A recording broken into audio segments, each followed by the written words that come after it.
Because I could have left the questions up. Are you going to ask them, or do you want? Sure, I can ask them. Oh, we can ask them. Okay. I bought the glasses so I can actually read All them. right. So, Okay. just to be clear, Jackie, you know that we're recording this conversation for our graduate course, and you understand that your answers will be recorded. Yes, I do. Okay, perfect. All right. First question. What are North High School's literacy beliefs? Again, it's our literacy beliefs that every content area should cover reading, writing, listening, speaking skills in their content. So really, our high school belief is that literacy is the one component that crosses all content areas. And then I have data, I think you have a copy of that survey where we had some staff reply back to the district survey. But really, that's our whole district belief, is that literacy is everyone's responsibility. Okay. Briefly describe North's literacy history during your time as school leader. So as I've been here 8 years, and when I started here, literacy was still the focus, but it was more of just individual teachers and pockets. It wasn't necessarily focusing on W9 specifically or focusing on close reading specifically. It was more of a general broad look at literacy and different strategies that teachers could use in their classroom.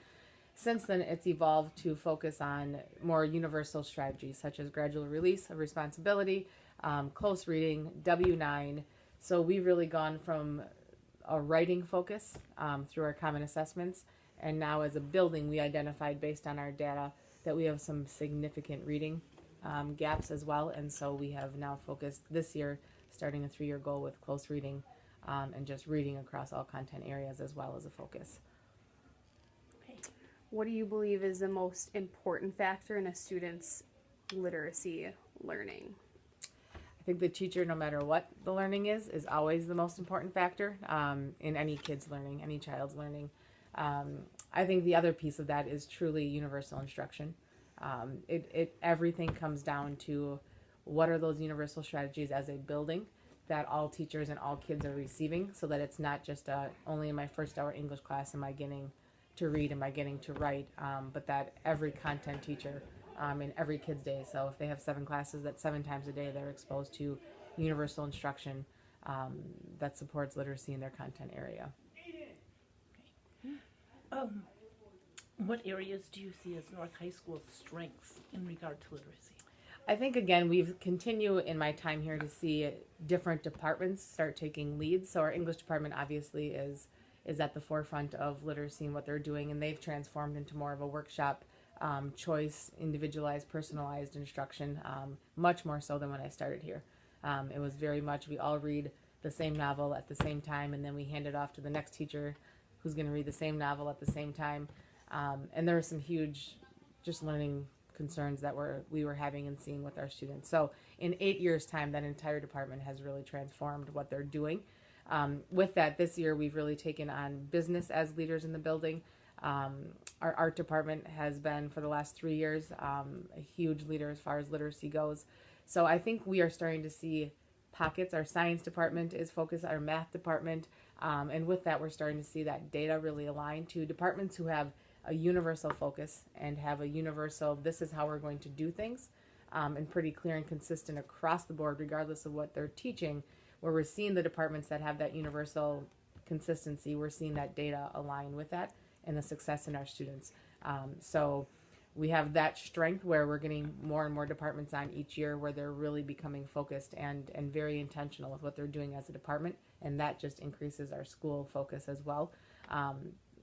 Area of weakness or concern or continued opportunity is those departments that aren't there yet, that we have to continue to push and support and make sure that they're seeing the data of their colleagues and hearing the why behind that data and are starting to match that up. So little by little, but in a large, diverse high school with huge needs, that's absolutely the greatest challenge is how do you unify everyone and get them to believe that regardless of how diverse the needs are in their classroom, that it comes back down to universal and consistent instruction amongst all of our staff. You touched on it briefly. There are some departments that still need that support in their incorporation of universal literacy practices, but what other areas do you see as an opportunity for growth when it comes to literacy at North High School? I think, again, more choice, I think, is a huge piece. You know, we continue at the high school level. It's such a content focus, and it needs to be. But nearly all high school teachers will tell you I'm a content teacher first. And so that's a huge piece is, especially with the gaps in reading that we're seeing. I hear over and over from content teachers, you know, I don't know how to teach a student how to read from a third grade level to get them to 11th grade social studies. So that's the piece that's a huge opportunity right now is how do we keep on top of professional development for our staff so that they have the skill set to support their learners, because that's the piece is we can preach universal instruction, we can preach gradual release, modeling, all of those pieces, but at the end of the day, when we have some of the gaps we do and some of the, you know, we have kids sitting at a third grade, fourth grade reading level, and then we have students who are sitting at a college reading level in the same classroom, and you know that's where the teachers become the anxiety rises because they don't want to let any of their kids down. You know, and kudos to our staff for being truly invested in all their kids. But with that comes the challenge of how do we give them the support they need as teachers to truly feel like they have the skill set to work with their learners. I think that's been the biggest need I've seen the last couple of years now with staff is as we see the data showing us more and more very pinpoint, here's where we need to focus. We're seeing teachers' eyes get bigger and bigger saying, I didn't go to college to teach reading, and so and it's then getting them to understand how do you as a science teacher teach kids to read as a scientist and really supporting that piece. So that's a huge area right now that we have as a high school have to continue to figure out. I kind of feel like there's like two parts to that problem. One of them is sort of the teachers that are older and they didn't learn what they consider now best practices. And do you have problems with buy-in? You know, like getting them to support the idea that they also have to be the literacy teachers? At times, you know, it's interesting because you know, in my 8 years, so I try not to ever go too up or too down when people come to my office to say good things or bad things. It's just, you know, like try to take everything as feedback and then gauge where we're at. I think when we started the push, there was a lot of pushback. Again, because it's a high school, I'm a content teacher, and my job is to teach mitosis. My job is to teach algebra. You know, and English's job is to teach reading, writing, all that stuff. But yet, as a teacher in a different content area, I'm going to complain that my kids aren't able to write a paragraph for me in a lab. Well, then let's teach them how to write. So we've really, when we've made it about their content and have shown them ways in which they can do that, that doesn't mean they're letting content go or they're teaching differently, or I shouldn't say differently, or they're not being as rigorous. That was another thing I heard a lot early on was, we're going to lose the rigor of, you know, which meant kids aren't memorizing as much as they used to, which again is a whole nother philosophical question in education right now. But that modeling piece is where we get a lot of staff buy-in. So part of it's word choice. And I think if I get up there and say, we're going to talk about literacy, they shut down because it's a buzzword and they're sick of hearing it, just like common assessments. And so really it's about knowing where staff are at, and each department's in a different spot, and being able to sit down with them and having them own it. I mean, I can sit as the principal and say, this is what you have to do, or we can sit with department chairs and say, listen, here's your data. Why is it what it is? Good, bad, or ugly? Why are we getting these results? And that's where we've really been able to increase buy-in with people, is to just acknowledge the departments where the data looks amazing and say, what are you doing and how do we also do that? So it takes time. I mean, that's the biggest piece is it doesn't happen overnight. And literacy is one of the stickiest things to try to, it doesn't happen overnight, you know, and a student that comes to us reading at a third grade level for years has not made gains, you know, and so now you put them into a high school system where it's about credits and it's about transcripts and now the pressure's on because you have 4 years to graduate, and that I think just raises everyone's, oh my gosh, where do we start? So it is, buy-in is always an issue, but I think that's where you just have to lean on people and really say, what do we need to work on? What do you need to work on? Because here's our numbers. Here's where our kids are at. So if you do it with people, it increases buy-in. If you direct people, it does not go so well. So what kind Shocker. what kind of things have you done to not just increase the buy-in, but to like update teacher methodology and teaching practice? Again, I think we have in Oshkosh, we're blessed with a great coaching infrastructure. So as a principal, my job has gone from when I was an AP, it was more of the one to be researching the strategies, and over time, as we've had addition of true lit coaches in our high school, ISTs, a technology integration coach who's fabulous to work with. When you have those support staff around teachers that are experts, the job as the building leader becomes then to say, okay, again, what is our data? Where are we as a building? And then how do we align our resources to that? So obviously we meet every week as an instructional leadership team, which is huge. So we try to bring strategies there. We have times where we just talk about what's the latest research, where are we at. As an admin team, we do a lot of reading around literacy and just what's best practice, what are schools doing. At North, we do a lot of emotional, social learning as well, so it's not just an academic focus for our building. But there's a lot of professional development that goes in that way.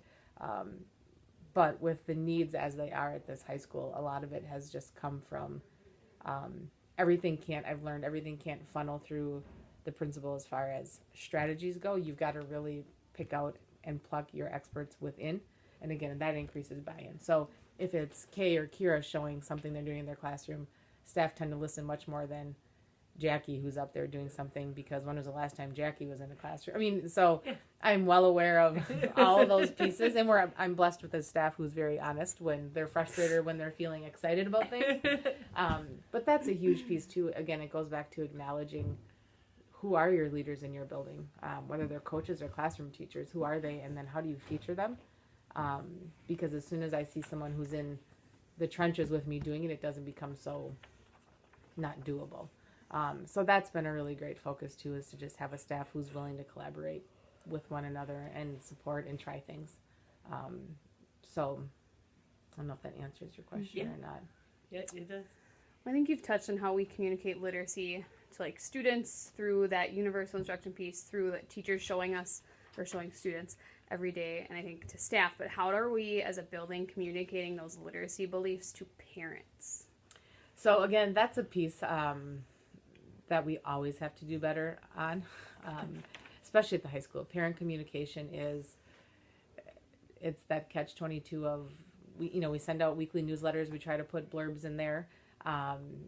We send out certain grade level reports at times.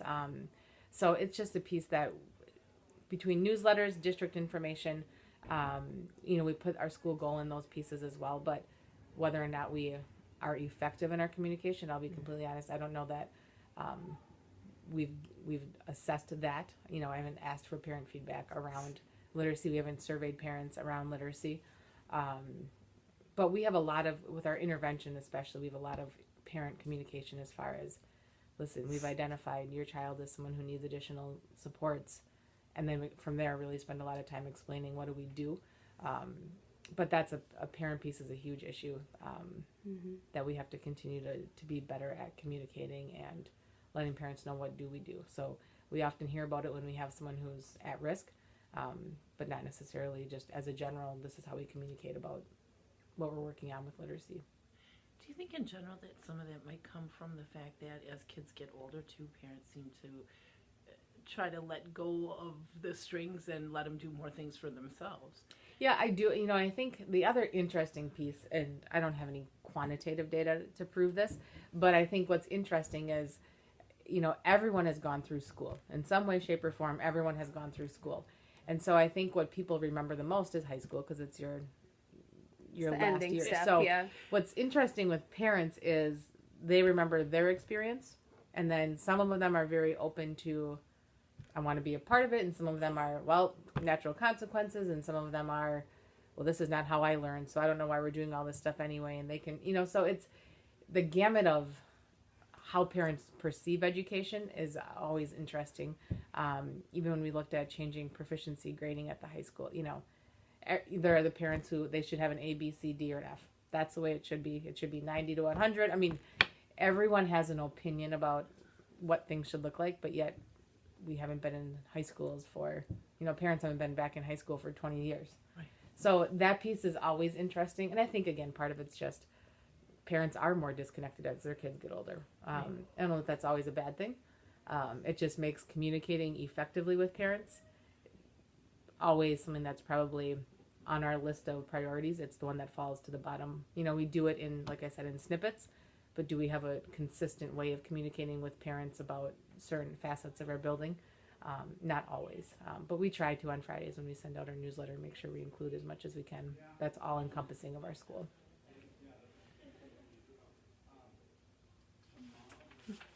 I think you've covered a lot of these things. Man, Jackie, A+. Well, It's breezing through we these spend guys. lots of time talking about literacy. Can I just ask you the response to intervention? I mean, Yep. I know they have like the big response to intervention plan, but where does high school? How does it happen here? Yeah. So a lot of that looks, again, looking at the younger levels. So what happens here is a student would be identified before the whole SLD rule happens. So they are identified as, we look at grades, we look at assessments, everything. And if they're lacking in certain areas, that's when we flag them, and we have our immediate needs, our moderate needs, and our watch list type situation set up. But what happens is we get a list, usually from our incoming freshmen, that say, here's the moderate, here's our immediate, who absolutely we should put into some skills support program.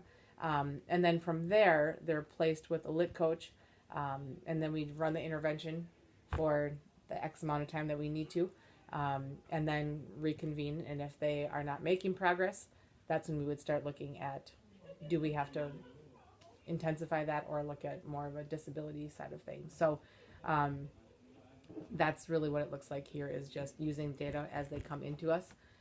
Same thing happens when, if we identify them once they're in our high school as a sophomore, let's say. We look at FMP scores, we look at ACT Aspire data, we look at forward exam data, we look at grades, and then from there say, okay, what do we need to do? Talk with teachers, and then if we have to put them into our applied literacy class to get that intervention started, we do that, and then if we're not seeing gains over the course of 6 months to a year, then we start having different conversations about, is there something else that's going on that's not allowing progress to be made. So it's usually in addition to the classroom support, which is obviously what research would say is best practice, that it's not Kira in English class providing the intervention, but it's in addition to my English class that I'm getting that intervention. So, but that's how it looks at the high school level right now. And I feel like that's something that you guys have really made gains in. I mean, just as far as when I look back at education 15 years ago or so, I think better at identifying kids and hopefully meeting those needs. Yep. But, And and I think especially the reading piece, it manifests itself in so many ways with high school kids. Sometimes it manifests itself as I'm just not doing any homework because, and so it's defiance, or I'm just shutting down. And so it's getting all that data and then sifting through what is truly a skill issue and what is a effort issue and what's a behavior issue. And so that's part of the reason, where the SLD rule has been great, is it's not just they must have a learning disability, but truly digging in deeper and saying, what is the issue that's not allowing them to make the progress they should be making or grade level peers are making. So that has helped everyone, I think, slow down and become more reflective as far as really what is the issue, and then how do we, again, intentionality and that focus on what's the need and how do we support that need versus throwing a million darts and seeing which one hits a board somewhere. Because that's kind of what it used, truly that's kind of what things used to look like. So it's a slow moving process, and that's often where people get frustrated. But again, by the time they come to us, they've had 11 years of education. So to think that we're just going to all of a sudden undo 11 years is not reality either. So we have to really look at, we have 4 years with them. How do we make sure we do everything in our power in the next 4 years to make sure they're ready to be successful with life beyond us?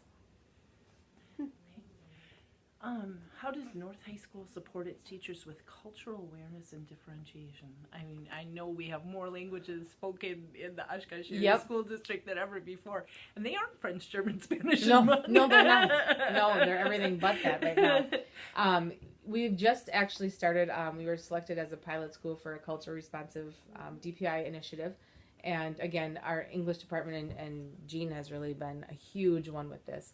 But we're looking at different text sets in English. I'm just going to use as an example. But really, our common question we ask is how does every kid in this building see themselves represented in their curriculum? Or how don't they? And then what do we do as a result of that? So that's been a piece that we continue, I would say in the last year and a half has really become our focus as far as, great, we've got level text, we've got choice reading, that's all good. And now it's the culture piece of it, of, social studies taught through a middle white male perspective is a very narrow way of teaching a history class. And so it's really been able, drawing in those pieces. When we look at adopting new curriculum or new textbooks, that's an absolute forefront right now for every department. Is how do we make this very much culturally and globally represented so that it's not just one perspective. And it's something we take for granted when you come from that majority. Do you feel The majority voice. Yeah. Yeah, like textbook companies and stuff are I just in things that I've seen lately, I think they're trying harder to meet that need too. Just even in books, like children's books and stuff like that too. Yep, it's, the elementary level is a really cool spot to see it all really changing. I can remember back in elementary, I don't think I ever saw a person of color ever on a book that I read. And now we have, people that specialize in this and bring those resources to our district. And part of it is looking inward, and we have 20 some countries represented in our high school, and talking with the kids and saying, what authors do you enjoy? I just had a student that was from Chicago just talking about, in Chicago, how the majority of authors they read were Black authors, and how she noticed right away that that's not what we have up here. So our kids are such incredible geniuses when it comes to, we spend all this money talking to outside experts, but if we have kids as part of that solution too, that's been a really powerful piece, is to just talk to them and say, what do you see, what don't you see, and then how do we get better at that? But again, kudos to our staff. They've really taken it upon themselves to have that lens when they're looking at curriculum right now.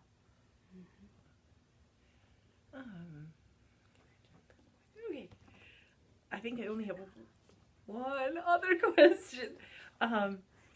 Just as far as teacher flexibility in implementing the curriculum, sometimes it seems like we have a lot of standardized timelines and standardized lessons and material. So that's, again, the age-old question. What's funny is when I interviewed in Kimberly, they asked that same question of me. What's my philosophy on that? Again, I think part of it is... Well, since you clearly already have an answer. No, I don't. I don't know if they liked my answer. It's been good enough. No, well, I don't know. They asked about 95 questions. So I think it comes back to, and again, I try to never lose my teacher hat ever as a principal. I think I've done a good job of understanding where they're always coming from. Curriculum is what we teach. It's not how we teach.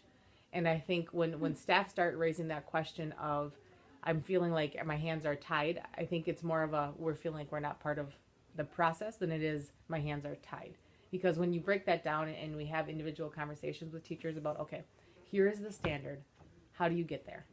And I think common assessments, all those pieces where we try to create consistency and common expectations, especially in a district with 2 high schools, you have to have that, because we have so much transferring going on that if I'm leaving West and coming to North and English 1 looks entirely different than English 1 at West, then how do we issue one diploma from the Oshkosh Area School District and say we have fidelity behind that? So the why behind having common expectations with curriculum and with what that looks like, I think is a wise and necessary choice. I think when we start hearing that my hands are tied as a teacher, I think the issue is not necessarily what the curriculum is doing. I think the issue is we haven't pumped enough time into working with our teachers so that they understand where their flexibility is. And truly, the curriculum is your roadmap. How you get there is your job as a teacher. That's why we hire a teacher. And so that's been the biggest thing is, Common Core. And again, does it change stuff? It absolutely changes stuff. But does it mean that everyone has to teach it the same way? It doesn't. And you're going to put your own spin on that as a teacher, and hopefully your personality, all those pieces come out. But it is, I understand where teachers feel like more and more they're getting clamped down. I think part of it is all the competing, especially at the high school, outside needs. So all the surveys, all the testing, all those things that stop our instruction. And so now we have more things piled on and more time taken away from how I do things as a teacher, which makes you feel then like you're strapped and you just have to get through stuff. And I think that's when you step back and look at the bigger picture, I think it's a lot of outside influence too, that has caused staff to feel like I don't have time to do what I want to do, and therefore I have to do what I have to do and get through it. And so then it just becomes a spiral of my hands are tied. We have to follow this certain process and teach by the book, where we don't. And it comes back to, again, the whole depth versus, go deeper, just hit surface and go far and cover a lot of content and not have any depth to that. So there's a lot of constraints at times on staff, but I think I would never tell someone how to teach unless they absolutely were struggling and needed. I mean, that's a whole different issue. If you're a struggling teacher, then someone better tell you how to do some stuff. If you're a quality teacher, then you do your thing. But it's also giving people time with all of the other pieces that have come into high school classrooms to plan for how do I do it differently then, knowing that this is the world I have to teach in right now. But that has changed a lot in my 8 years. It's just all the different things. We did youth risk behavior survey today. I mean, all these pieces that, and it's not just that, but wellness screens, and they're all good things, but it all comes at where, we only have so much time. And so when that comes out of classrooms, that's when we start hearing staff become very vocal, and rightfully so. I mean, it's still about time with kids. So I firmly believe curriculum is what we have to all teach. How you do that is your job as a teacher. I think this will probably be the last question because it looks like you covered a lot of things, so that's awesome. It's you, Jack. Are there any areas of commonality that can be addressed by both West and North high schools as far as needs that are the same or different? And is it best practice, or is it better to deal with the needs individually in the individual schools? Yes and yes and yes and yes. I think, again, literacy, not to be cliche, but literacy is truly, it's an area, not just at our high schools, but statewide. When you look at some of our literacy data, it's alarming as a state. And then I just, not to go off literacy, but I just read an article about math remediation and just the number of kids going into the 4-year colleges and having to take remedial math or English courses. So then it becomes GPAs and grade breakdown, the whole grade inflation.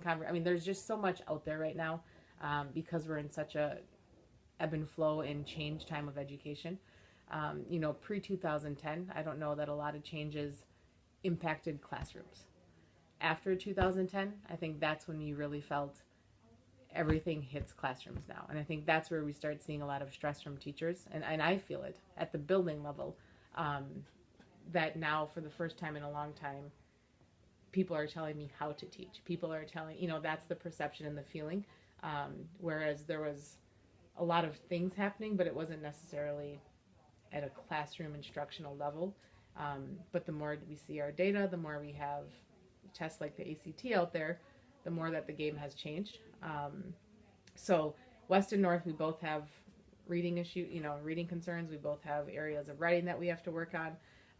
We both have pretty high math scores. So again, what is math doing that has allowed them to be at a high level across the state, even that the other areas aren't doing? So I think, again, the curriculum needs to be common. I think common assessments in theory are a great thing when they're used and when the why is there. But I think there's also a lot to be said about you have a culture of a building for a reason. And we have to also honor each building and their needs as each building and their needs. And again, that comes down to how do we set up PD for our staff to make sure we're meeting the needs of our staff and our kids. And I think we've done a good job at North of making it very Northized with how we offer Wednesdays and what that looks like, as it looks very different than how West does it.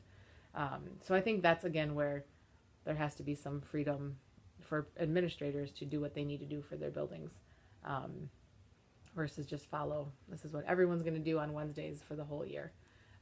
So it's there are some things where we have a lot of freedom, and there are some things where hands are tied, and there's everything in between. But again, common expectations. We hand out one Oshkosh Area School District diploma, so their common expectations have to be there. But again, allowing buildings the flexibility to meet the needs of their building also has to be there. And I think that's where just your leadership becomes important, because without that, someone else is going to make a plan for you. So in the time right now where we're changing administration, and staff are very much, what's going to happen with this, what's going to happen. And I just keep saying, again, in a time of change, the best thing you can do is control the plan, because otherwise someone else is going to come in and change the plan or make a plan if there's not one. So if what we're doing is working, then continue to do it and drive that ship. And then any good leader will come in and listen and learn and follow and support. So that's been an interesting conversation, just to hear staff right now in flux with, what about this? What about this? What about all the work we're doing with this? Is that all just going to go, English? Are we not going to have to do workshop? Are we going to have to do, people are uneasy when that happens. I would hope you would want to do workshop. Right. Well, but again, I think people always worry that someone's going to come in and completely change things. And so that's where the building belief in we're doing what's best for our building becomes so important. Because if you have buy-in at the building level, the good work you're doing will continue. If you don't, it'll all be gone really quick. So it's interesting, to say the least, right now. But it's good. There's a lot of good work happening. There's a lot of needs, and again, it's catching up and staying in front of supporting our staff so they can support the kids' needs. And I think that's the challenge right now that is education, is how do we give teachers time to digest all the change and all that's being asked of them, and the skill set to meet those needs when the needs are so rapidly changing. I think we're good. All right. Thanks, Jackie. Jackie, thank you very, very You're much. welcome, guys. I don't know if it's